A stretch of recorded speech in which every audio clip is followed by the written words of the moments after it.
মাননীয় সরকার, আসসালামু আলাইকুম। আপনি যে উদ্দেশ্য করে মেয়েদেরকে গোলাপি কালার বাস দিচ্ছেন, এটা কিন্তু হাসতামশা খেলা না, ঠিক আছে? সরকারি চাকরি। তো সরকারি চাকরি আমরা 10 বছর 15 বছর ড্রাইভারি করেও একটা সরকারি চাকরি অর্জন করতে পারতেছি না। আর কোথাকার কোন মেয়েরা আইসা 6 মাস 3 মাস ড্রাইভারিং শিক্ষা, তারপরে তাদেরকে আপনারা সরকারি চাকরি দেন, আর আমরা এই বেসরকারি চাকরি করি বলে কি আমাদের কোনো দাম নাই? আমি একটা কথা বলতে চাই আপনাকে, এই ভিডিওটা যদি আপনাদের সামনে যায় শেয়ার করে দেবেন বেশি করে। একটা কথা সবসময় মাথায় রাখবেন, একটা মেয়ে মানুষ কখনো তার নিজের স্বামীটারেই সামলাতে পারে না, একটা সংসার সামলাইতে পারে না। সে কী করে পারবে ওই মহাসড়কে একটা হাইয়েস্ট গাড়ি চালাতে? তারপরে দেখতেন দোতলা বাস, কী মনে করছেন বিআরটিসি?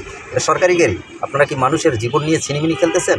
এই সমস্ত বাদ দিয়ে মেয়ে মানুষ ওদেরকে ঘরে ফিরিয়ে নেন, তাহলে আমাদের এই দেশটা সুন্দর হবে। কিন্তু আপনারা যে কাজ করতেছেন দেশটা আরও অসুন্দর করতেছেন। কারণ মেয়ে মানুষ পর্দায় থাকবে, পর্দায় গুনে তাদেরকে রাস্তায় আনতেছেন, আর ছেলেরা এখন পর্দা করতেছে ঘরে বসে। এটাই কি বাস্তব? আই লাভ ইউ, হা হা হা।